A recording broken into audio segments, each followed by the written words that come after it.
fait d'être parmi vous là, ce matin. Là, du coup, je viens de mon bout du monde, hein, du Finistère, en presqu'île de Crozon. Donc un petit peu éloigné comme du territoire, mais on va vous montrer qu'aussi au bout du monde, on réalise beaucoup d'initiatives dans le domaine du management durable et du développement durable. Donc mon exposé, du coup, ma présentation est décomposée en deux parties. Donc une première partie en fait de 10 minutes environ, hein, une présentation un peu plus méthodologique, un peu théorique, et surtout, comme j'ai bien entendu la première table ronde, on va montrer en fait du concret, hein, concrètement, hein, ce que fait la communauté de communes presqu'île de Crozon, le Maritime, hein, sur son territoire en termes de transition énergétique. Hein. On va prendre l'exemple en fait de la transition énergétique. Donc on va passer du coup un peu la première diapositive, c'est présenter un peu le territoire, hein, voir d'où on règle un petit problème technique. Ah, les aléas du direct, bon c'est pas grave. Hein, on va vite avoir le support quand même. Donc la presqu'île de Crozon, Aulne-Maritime, hein, est une communauté de communes, vous situez à peu près dans le Finistère, hein, donc en Bretagne, dans le Finistère, dans le département du Finistère, entre Brest et Crozon, là, hein, donc vraiment un territoire très très naturel avec beaucoup d'espaces protégés, avec nombreuses réglementations. Donc cette communauté de communes-là est engagée en fait, hein, dans une démarche de développement durable, hein, depuis des années et des années. C'est pas celle-là la première diapositive. Hop, voilà, juste avant, encore. Voilà, ça va venir. Encore une autre? Très bien, voilà. On voit mieux voilà, les 10 communes de notre communauté de communes, c'est parfait. Donc 23 000 habitants, bien sûr, hors saison. Hein, en période estivale, bon, quelques-uns d'entre vous, je pense, connaissent le territoire en tant que visiteurs et touristes. Donc cette communauté de communes, donc 23 000 et 50 000, 60 000, voire plus des fois, donc en pic hein, d'été. Donc de 28 000 hectares à traiter, principalement des espaces naturels, donc qui sont soumis à des protections, Natura 2000, sites classés, sites inscrits, j'en passe et de plus belle avec une réserve, un parc régional d'armorique, etc. Donc budget, donc 8 budgets à gérer, principalement en fait du technique, hein, beaucoup lié à l'environnement, hein, espaces naturels, eau, assainissement, déchets, hein, tourisme, etc., etc. Donc ils sont gérés, tout cela pour 18 millions d'euros. Donc face à ce constat-là, et depuis plusieurs années, hein, vous savez que les EPCI et les comités de communes donc sont impactés par rapport à ces transferts un peu de compétences et d'activités. Donc c'est de plus en plus croissant, c'est en un temps comme court. Donc on s'est dit en fait qu'on allait s'engager dans une démarche vraiment respectueuse, hein, aussi bien au niveau environnemental, sociétal, etc. Donc ce qu'on appelle la démarche QSSE, là, hein, vous voyez, donc démarche d'amélioration continue des performances qualité, donc pour la satisfaction des habitants, la sécurité, donc axé plutôt sur la santé hein, du personnel, des agents, hein, et toutes les parties prenantes, côté social pour la population, et la protection de l'environnement que je vous ai décrite, hein, avec une écologie, au moins une biodiversité extraordinaire en fait sur notre territoire. Donc la moindre des choses, c'est d'être exemplaire hein, par rapport à la protection de l'environnement et le volet un peu énergétique, mais bien sûr c'est une composante hein, de l'environnement. Donc comment avons-nous fait cela ? Donc à partir des enjeux, comme vous décrivez un peu le constat des enjeux, un peu de cette mise en place de ce système de management durable. Donc les enjeux sont d'abord stratégiques, hein, vous avez bien compris, on veut vraiment piloter un projet de territoire durable. Donc c'était vraiment une demande en fait des élus, donc ça fait plus de 15 ans hein, que cette démarche a été mise en place, avec un souhait aussi hein, d'innovation. Hein, on est là pour parler beaucoup d'innovation, c'est qu'on voulait être innovant en fait dans toutes nos initiatives locales. Donc c'était une commande un peu politique à l'époque, et de prendre en compte en fait toutes les attentes, comme on dirait ça, avec les parties prenantes hein, du territoire, hein, qui sont nombreuses, hein, aussi bien les entreprises, les associations, les habitants, les autres collectivités, l'État, etc. Donc ça, c'était stratégique, un peu dans les enjeux en fait de cette démarche. Enjeux économiques, donc essayer de faire travailler plus, je dirais, les acteurs économiques locaux, hein, les circuits courts, hein, donc l'économie sociale et solidaire, et bien sûr, au niveau de l'interco, de regarder comment on pouvait éviter ces gaspillages d'argent public, en fait, faire des économies pour mieux utiliser en fait cet argent-là pour des projets de territoire. Au niveau social, important l'équité sociale pour tous les habitants. Au niveau des salariés, j'en ai un petit peu parlé tout à l'heure, donc vraiment prendre en compte leur bien-être au travail, hein, leur santé, etc. On a beaucoup de difficultés aussi à recruter sur nos territoires, donc il faut que les gens se sentent bien en fait dans notre structure pour y rester. Donc c'était important cet enjeu-là, et bien sûr l'enjeu de transition environnementale, hein, des composés, écologie, énergétique, biodiversité, changement climatique, tout cela. Hein, c'était déjà en fait des éléments hein, qui étaient dans le contexte et un peu dans les enjeux qui étaient posés en fait par rapport à notre démarche. Donc comment faisons-nous en fait au quotidien ? Donc on a une démarche, une méthode hein, qui est simple, qui est basée sur l'amélioration continue. Je pense que tout le monde dans la salle a déjà entendu parler de la route d'Eming, le PDCA. le PDCA, donc Plant, Do, Act, Check. Donc qu'est-ce que c'est que ça? Appliqué en fait à une démarche QSE, donc qualité, sécurité, environnement, social, énergétique. C'est que dans tous nos projets, dans toutes nos réalisations, dans toutes nos actions au quotidien, on commence par bien analyser son contexte. Le contexte avec qui on va travailler, qui c'est, quels sont les enjeux internes, les enjeux externes, quelles sont les parties prenantes, pertinentes, on les définit, comment on va dialoguer avec ces parties prenantes, comment on va faire du leadership, on essaye au maximum de toujours en fait de faire de la gouvernance partagée, d'essayer de travailler avec tout le monde, de se réunir, et bien sûr après il y a un leader, il y a quelqu'un qui va mener des actions, mais en partenariat souvent et de façon mobilisée avec soit les citoyens, soit les associations, les entreprises. On va bien comprendre en fait comment on va mettre en place cette organisation, donc ce qu'on appelle l'approche processus, au niveau universitaire, vous devez bien connaître en fait ces approches-là, et voir quelles ressources il faut, parce qu'il ne faut pas oublier en fait à toutes les ressources bien sûr qui sont appropriées à ce projet, à cette réalisation. Et à partir de ça, on va définir les enjeux, donc stratégiques. Les objectifs sont souvent beaucoup plus opérationnels, qui vont être ramenés au service, à l'action, à la réalisation, et un plan d'action. Voilà, c'est simple, c'est simple. Et dans les dimensions du plan d'action, il y a toujours les 3 dimensions minimum. La dimension qualité, donc plutôt axée sur le service à la population, donc la satisfaction de la population, des habitants, l'axe protection de la nature, donc la protection de l'environnement, et l'axe plutôt sécurité, santé au travail, bien-être des salariés. Donc à partir de ça, le plan d'action va être mis en place, on va le dérouler, donc c'est la partie doux du PDCA.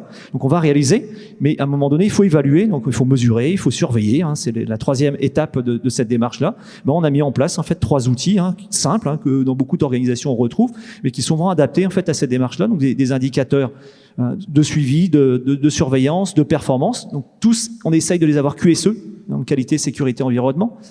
Après, on va avoir des audits, qu'on réalise des audits internes pour voir si on respecte bien nos exigences qu'on s'est imposées en interne, qu'on respecte bien les exigences législatives, réglementaires, les exigences liées à nos partenaires, des engagements réciproques qu'il peut y avoir, et bien sûr des exigences, on verra tout à l'heure, par rapport aux normes, parce qu'on suit en fait nous un peu, ça nous structure en tout cas dans notre démarche, c'est les normes ISO, je vous les décrirai tout à l'heure. Donc ça c'est un premier outil. Un deuxième, c'est qu'on fait des enquêtes de satisfaction d'opinion pour sentir vraiment la température avec toute la population. Donc on a 3 parties intéressées pertinentes, que sont toute la population. Si vous allez sur le site de la communauté de communes Presqu'île-aux-Crozons, Anne-le-Maritime, vous verrez, vous aurez même les résultats en ligne. Quelle action corrective ou quelle action d'amélioration on a répondu à la demande en fait de la population.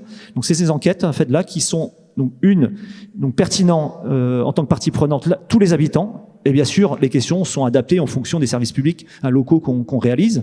On va voir tous les salariés de l'intercommunalité et tous les élus communautaires. En fait, tous les ans, on refait cette enquête. Et ce qui est intéressant, en fait, c'est de voir l'évolution et comment on progresse. Vous voyez la roue là sur la diapositive. C'est le but, en fait, c'est de toujours progresser pas à pas, étape par étape. On ne va pas révolutionner. On vise pas l'excellence dans un premier temps. Tout cela, en fait, ça se fait de façon très progressive. Une fois qu'on a fait ces indicateurs de performance, donc du coup ces audits, ces enquêtes de satisfaction, on fait un bilan. Donc le 3e moyen, c'est ce qu'on appelle les revues de direction, avec l'ensemble des décideurs, je dirais un peu du territoire, pour voir si on est satisfait, pas satisfait, faire ressortir des pistes d'amélioration, de progression par rapport au constat qu'on aura pu évaluer sur le territoire, et surtout regarder aussi où on en est par rapport à nos objectifs. Est-ce qu'on les a atteints, pas atteints? Bon, est-ce qu'ils étaient trop ambitieux? On va revenir dessus. Vous voyez, tout ça se construit progressivement. Et la dernière étape, qui est de l'amélioration ou l'amélioration continue, c'est dès qu'on détecte en fait une non-conformité, qu'on appelle ça donc une non-exigence qu'on s'est imposée, soit en interne, soit en réglementaire, ou soit provenant des normes ou de nos partenaires, comment on réagit, comment on répond, comment on met en place une action corrective pour répondre à cette et vérifier tout le temps l'efficacité, bien sûr, pour progresser. Et si on n'est pas arrivé au stade de la non-conformité, ce qui se passe, c'est qu'on essaye quand même de voir si ça dérive un petit peu, il y a un petit dysfonctionnement, de trouver une idée en fait que tout le monde collectivement trouve des idées d'amélioration avec l'ensemble en fait des parties prenantes. Donc voilà la méthode, vous voyez, qui est très simple et basée en fait sur tous les thématiques que vous avez comprises. Donc l'environnement, donc la partie qualité, ce qui est plutôt en lien avec l'économie souvent, et la partie en fait SST, sécurité, santé au travail et sociale en fait qui va de pair, et demain aussi le volet énergétique en fait qui est la composante de l'environnement. Donc nos résultats un peu obtenus, donc c'est un changement de culture, je dirais en fait, de la façon de travailler au sein de notre collectivité, qui s'appuie vraiment sur une approche assez méthodique, comme je vous ai décrit, mais qu'aujourd'hui les bonne partie même des salariés ne font même plus attention, parce qu'ils travaillent comme ça dans leur quotidien, à toujours essayer de progresser, d'apporter leur expertise, des idées. Donc on s'est dit à un moment donné, pour avoir cette culture-là, il faut aussi reconnaître le travail qui est fait, montrer à l'ensemble de nos partenaires que c'est méritant et qu'on progresse dans le temps. Donc vous voyez en fait l'évolution de la petite graine qui arrive jusqu'à l'arbre. C'est que ça s'est fait progressivement. Donc on s'est fait accompagner en fait par des fois des consultants, par le niveau universitaire aussi. Donc on est en partenariat avec une école d'ingénieurs, qui est celle bien sûr en Bretagne, qui est celle de Lorient. On travaille beaucoup avec l'université de Bretagne Sud, plutôt des masters dans le domaine de l'énergie. On travaille avec un IUT plutôt dans le domaine du management QSSE. Et tout ça, il y a des liens en fait très très forts entre nous. On s'aide. Moi, j'interviens. Je suis aussi vacataire en enseignement. Je transfère en fait le savoir. Ils viennent, etc. Et cela, on construit. Vous voyez en fait progressivement pour arriver à un bel arbre là, bien fleuri. J'espère qu'il y aura des fleurs dans quelques temps, avec du coup des certifications qui sont reconnues. Pour une majorité des services sont certifiés aujourd'hui qualité, donc ISO 9001. 50% en 14001, donc protection de l'environnement. Donc oui, on va pas tout révolutionner d'un seul coup. On prend le temps en fait de faire avec des personnes, avec les salariés. Et donc la partie ISO 45001, donc c'est le management SST, sécurité santé au travail, qui est important. Et on s'est dit, à un moment donné, on est vraiment dans une démarche RSE, responsabilité sociétale d'organisme ou d'entreprise. On va peut-être se situer, voir à peu près comment on est, quoi. Donc on a pris contact avec Arnor Certification, on a fait un petit appel d'offres et donc on s'est fait évaluer suivant un référentiel, peut-être que quelques-uns d'entre vous connaissez, c'est AFAC 26000. Donc c'est un moyen d'évaluation, de connaître un peu le niveau de maturité de son organisation en termes de responsabilité sociétale. Et donc on a obtenu dès le premier coup, vous imaginez, étant exemplaire. Donc je crois que c'était quasiment la première collectivité, en tout cas, et organisme breton à avoir en fait ce niveau en fait d'exemplarité en termes de responsabilité sociétale. Donc ça c'était en 2016 et on continue à progresser. C'est pas pour ça que demain on va continuer à faire ces évaluations, ces certifications. C'est des choix aussi politiques qui sont faits sur le territoire. Donc voilà le but aujourd'hui. Donc tout ça nous permet vraiment de valoriser, d'avoir une nouvelle culture au sein de notre collectivité. Concernant un peu les réalisations, maintenant c'est pas tout de vous donner un peu de la théorie, voir un peu comment est-ce qu'on pratique, mais cela du coup grâce, je dirais, à ce système de management durable, on peut appeler ça durable, au travers un peu des symboles que je vous ai donnés tout à l'heure, on a réussi à mener en fait à faire ressortir en fait des actions importantes pour le territoire, très structurantes, et beaucoup dans le domaine de l'environnement. Donc je vais pas tout vous les décrire en fait ce matin, mais au moins dans le domaine de l'écologie, au moins citer deux, et après ce sera la vidéo que vous pourrez visionner, qu'on va vous présenter, qui va vraiment décrire dans le domaine de la transition énergétique. Dans le domaine de l'écologie, plus on a beaucoup travaillé en fait sur l'aspect déchets. Donc on est allé très rapidement au sein de notre collectivité vers les habitants. Donc on a beaucoup mis en place en fait de concertation. Donc du coup on a depuis une dizaine voire une douzaine d'années, on est dans le domaine du réemploi, donc ressourcerie, recyclerie, avec bien sûr des partenaires de l'insertion, de l'handicap. Donc sur notre territoire, c'est plutôt un ESAT qui s'appelle les Papillons Blancs, qui est gestionnaire de notre recyclerie. On est allé pour recycler un peu, essayer de faire la limitation aussi de tous ces déchets, donc les déchets verts dans un territoire comme assez rural de la presqu'île de Crozon, le maritime. Donc on a une usine pour traiter tout ce qui est matière fermentescible, donc avec le travail avec les agriculteurs, donc pour valoriser le compost, un peu les déchets verts, les algues vertes, les biodéchets, tout ça a été fait. Donc c'est des actions, vous voyez, très concrètes, où derrière en fait tous les aspects en fait du développement durable on en tient compte. Donc c'est un outil, par exemple, si je prends le cas de l'usine de compostage, entièrement biologique, donc des process qui utilisent la biologie pour les traitements des eaux usées, pour le traitement des odeurs, pour le traitement de l'air, pour l'éco-pâturage, pour entretenir en fait tous les espaces verts autour. Vous voyez, on est allé au bout de ça. On travaille des partenaires locaux justement pour maintenir en fait l'éducation. Donc les écoles viennent sur notre outil pour que les enfants en fait soient éduqués dans ce domaine de développement durable. Et pour la partie transition énergétique, donc il y a une petite vidéo qui a été réalisée il y a quelques jours, en fait ça tombait juste bien, par rapport à l'inauguration de la première centrale solaire au sol du Finistère de plus de 4 hectares de panneaux photovoltaïques. Et du coup, mon service communication a réalisé cette vidéo qu'on va vous passer, qui dure à peu près 5 minutes, qui vont vraiment illustrer des actions de développement durable réalisées sur le territoire de la presqu'île de Crozon, le maritime. Et ça marche. Depuis de nombreuses années, la communauté de communes Presqu'île de Crozon-Aulne-Maritime s'est engagée dans une démarche de transition énergétique dans le cadre de son système de management qualité, sécurité, sociale, environnement, énergie et de sa démarche de responsabilité sociétale des entreprises dite RSE. Pour réduire nos émissions de gaz à effet de serre et diminuer notre impact sur le réchauffement climatique, 3 orientations ont été fixées. Étudier le potentiel de développement de nouvelles énergies renouvelables, poursuivre le développement des filières bois et énergie, éoliennes et solaires, et valoriser les pratiques innovantes.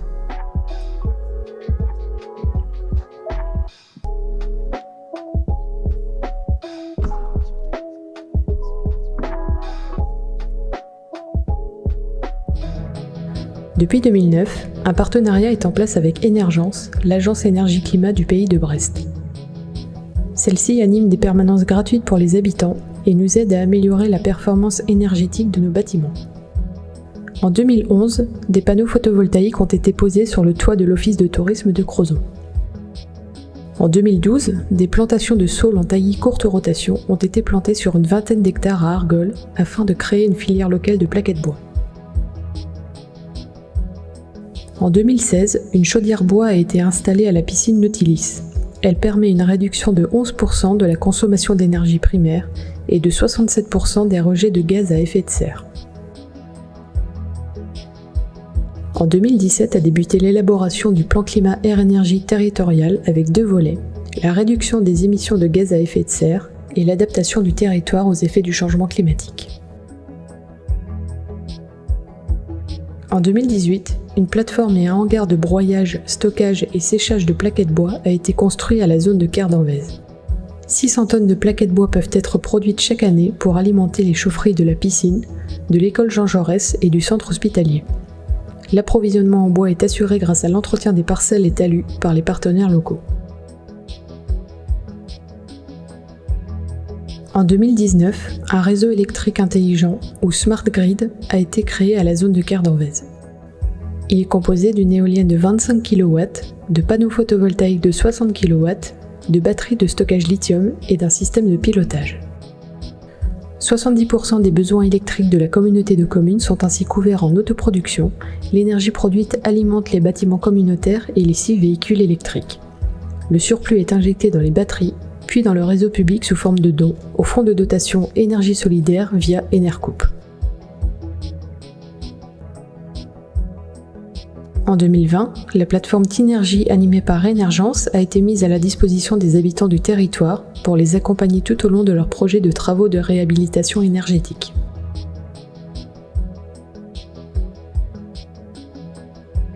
Le programme Citoyens du climat, animé également par Énergence, permet aux habitants qui souhaitent agir pour la transition énergétique de participer à des ateliers thématiques et de réfléchir avec d'autres personnes aux différents moyens d'action.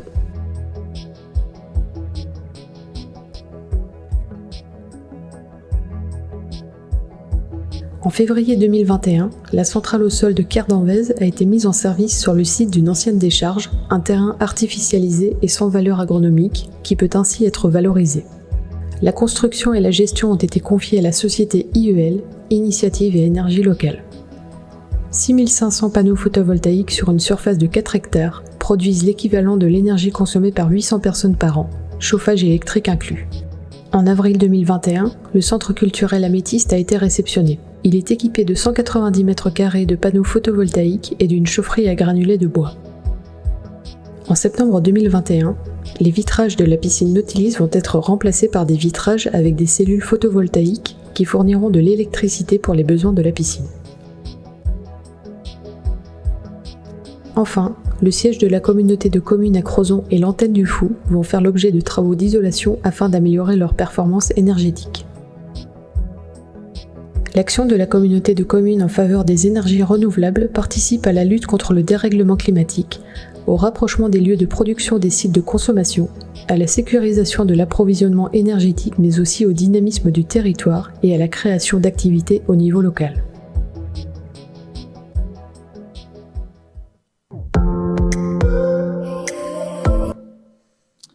Merci beaucoup, Monsieur Lebrun, merci beaucoup pour à la fois la méthode et les illustrations nombreuses.